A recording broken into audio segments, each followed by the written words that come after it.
we reached our 1,000 subscriber milestone. Can someone please say, bo, bo, bo, bo?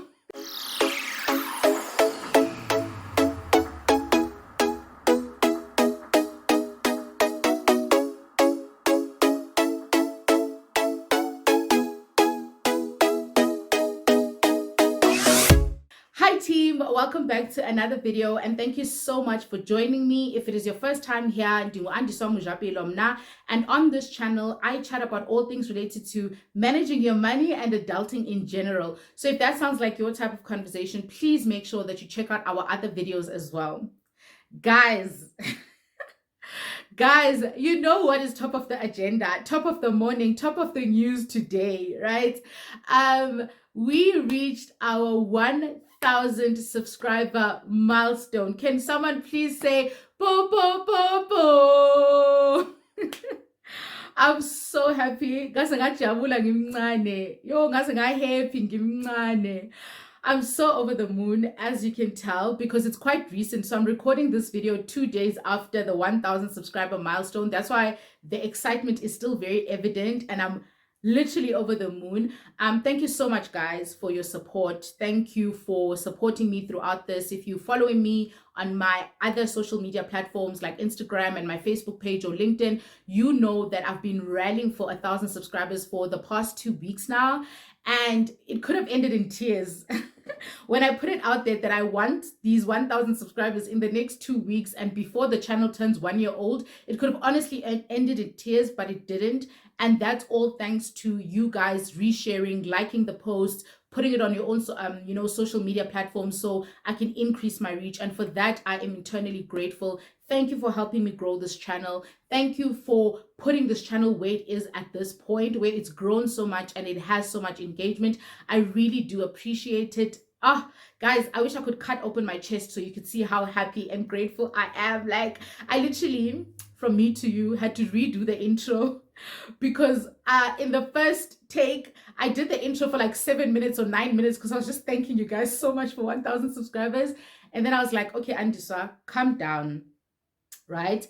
I am going to do a video at the end of the month, just reflecting on my year on YouTube, telling you guys the ups, the downs, the experiences, the lessons, what I don't like about it, what I've enjoyed about it, you know, what it's done for me, my personality, my confidence, and all of that stuff. So there's a designated video that I'm going to do at the end of the month, you know, discussing my journey. So I didn't want to go on and on and on in this particular video, but I definitely had to say thank you, we made it, and I really appreciate your support in getting this far.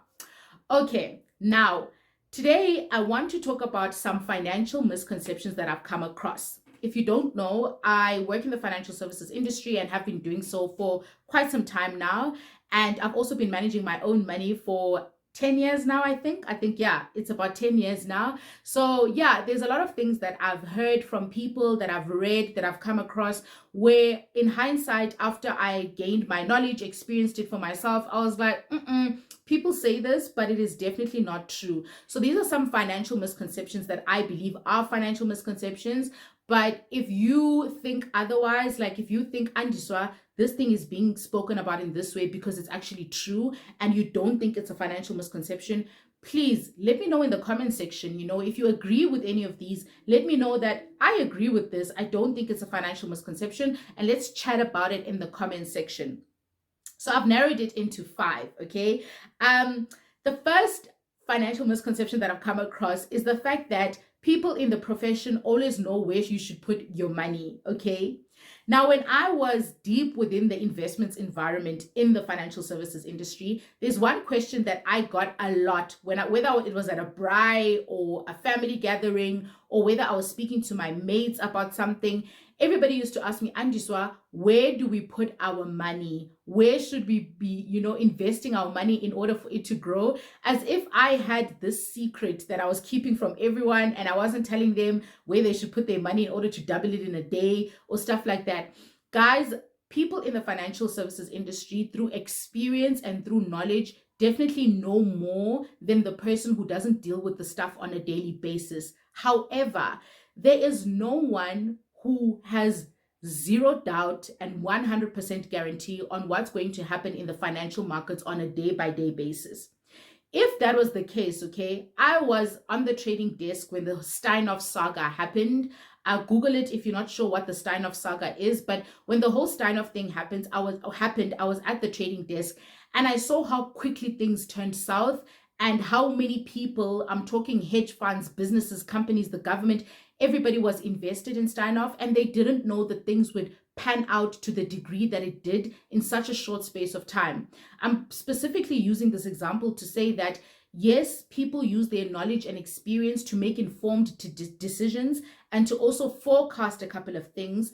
And they may be correct because they do have the knowledge and experience, but nobody has 100% guarantees on what is going to happen in the financial markets.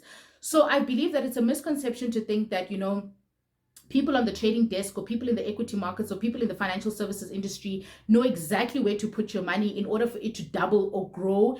Guys, if anybody knew beyond a shadow of doubt what was going to happen in the financial markets, don't you think they would have made enough billions and billions of rands to not even be working? To not even still be investing, if that was the case. And I'm by no means taking away from financial professionals. There's a lot that they do know. They certainly know way more than the person who hasn't invested the time to actually learn about analyzing opportunities and all of that stuff. But nobody knows beyond a shadow of doubt exactly what's going to happen in the financial markets. And if they did, they would have retired a long time ago. The second financial misconception is a highly debated one, and that is the fact that buying property is always a great investment. When I started working, the first thing that I wanted to get my hands on as soon as I had enough money was a property. I wanted to buy an apartment, right? And when I got to the point where I afforded it and I had saved enough money, I then started doing my research. And I realized that there's a lot of alternative investments that you can actually put your money in that doesn't require borrowing money from the bank for that long of a period, for 20 years. And you can get more growth than you can in actually investing in property. Now, am I saying that investing in property is not a great investment? No. I'm saying that it is not always a great investment. And the reason I say that is because a lot of people think that buying a residential property, living in it, automatically makes it this great investment.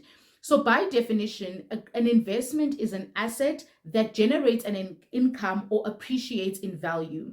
So if you get a property on a bond, you are paying the bank back, right? So you are paying the bank a bond for the property, and you are not generating an income from that residential property that you live in. And one can argue that andiswa, it does appreciate in value. Of course, property appreciates in value, but so does that bond payment that you make on a monthly basis. And so does inflation, which increases the prices of everything else. So you need to then be in a position, if you are going to say this is a great investment, you must be in a position where the interest that you are going to pay in totality at the end of the term, which is how much which depends on how you finance the property, plus the income that you generate from the property, if you are generating an income from the property, suffices you to say, or must suffice you to say, or give you enough confidence for you to say that it is a great investment in comparison to everything else. Again, guys, I'm not saying that property is a bad investment. I'm just saying that we cannot just buy homes and live in them and then think they're going to become great investments by virtue of the fact that you bought a property. I used to think that initially, until I understood the kind of finance that is behind property, how much you actually end up paying the bank,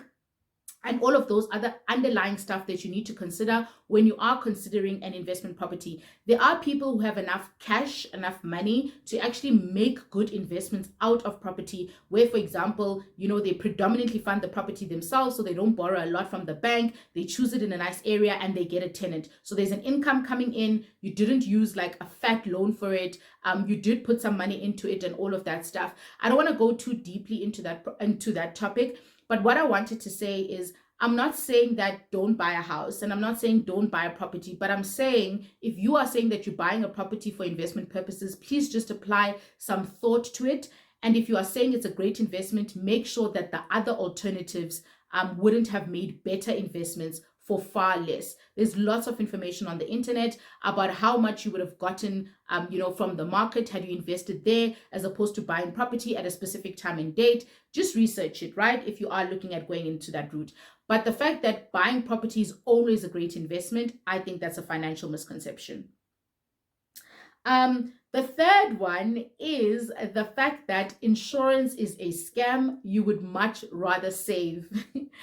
I've heard this quite a lot. I've heard people say, no, getting car insurance is a scam. You'd much rather put that money away, and then when something happens to your car, you can just use those savings. Or I've heard people say that life insurance is a scam. You'd much rather save that money or invest it and then leave that money to your kids as opposed to getting life insurance. Now, number one, guys, let us be honest, right? How well are we doing at saving in general? Like when it comes to you saving money and putting money away for yourself or investing money and being consistent with that, how well is it going without the support of a financial product that puts you in a position where you have to do it? Not very well, right? We often default on savings and we do all of those things. Now, the thing with insurance is that it's covering an event that could happen at any point in time. So if you use this conception of saying, no, I'd much rather save, and then you take the 1,000 Rand or 1,500 that you would have used to insure your car, and you put that amount away for 3 months, and then all of a sudden, God forbid, your car is a write-off and you need to replace it, what's going to happen then? Is that 4,500 that you've saved across 3 months going to be enough to pay the bank off for the 300,000 Rand that you owe them for a car? Or there might be a balloon payment as well that you need to cover because there's no insurer to actually insure that risk and pay it out for you. We need to think about that, right? And the second thing is when it comes to life insurance, let me take myself as a simple example. So I, being my age, could probably get life cover of 1 million Rand for my kids if I did have children for around 160 Rand, right? My health, my age, I'm using my profile as an example. How long is it going to take me to save that 150 Rand until I reach 1 million? Do I have that time? Is it guaranteed that I'm going to have enough time to turn that 150 Rand into 1 million in the current financial markets and investment markets, right? We need to start thinking about things like this. And then you may ask, oh, but andiswa, if it's not worth it, then why do insurance companies charge so little? They have the advantage of numbers. So they've got a pool of people whom they are insuring, right? And it's highly unlikely that something's going to happen to all of those people at the same time. It is possible, maybe, even if it's a slight chance, but they have the advantage of the fact that they've got all these people who are basically coming together. And then if someone claims and another person doesn't claim, they sort of win from that premium and then they pay out there. And that's how it works. And obviously, the more people you have to diversify the risk, the better. That's why insurers can take that. But I feel like this thing of no, you'd much rather save as opposed to ensuring the important things in your life is a very, very dangerous game. And I think it's a financial misconception to a point where people think that insurance is expensive. Insurance seems expensive until you claim. So if you are paying 1.5 per month for, let's say, 2 years or 2.5 years and you haven't claimed, you might feel like it's really expensive and it's not worth it until the day you claim and they give you the money to replace a car or pay off the bank or whatever it is that you need to do. And then you start realizing the importance of actually having insurance and how it pays up. I've heard of many cases where people claim 6 months down the line or 7 months down the line and they're like, yo, thank God that, I had this insurance in place. Otherwise, I would be owing the bank like 500,000 Rand or 400,000 Rand that I have to pay out of my pocket. So this thing of we'd rather save because insurance is a scam, I think is a financial misconception. The third one is the fact that I can do it on my own. I don't need a financial professional to help me with my finances. Big, big financial misconception. Guys, it's so interesting how when you are sick, you want the best doctor to take care of your health, right? Because you are not feeling well.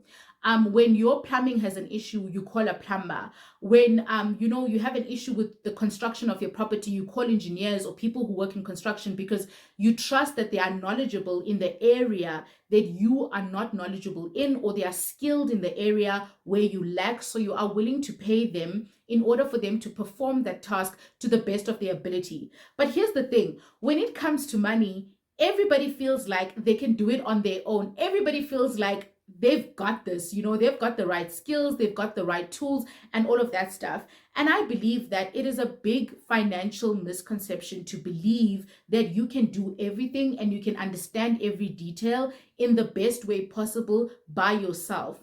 Unless, of course, you are willing to go through the trouble of going to school and getting that degree, getting that post-grad in financial planning or in a financial environment, getting your CFA, getting your CASA, or whatever you need to do in order to be a professional in a specific space, then yes, you can do it yourself.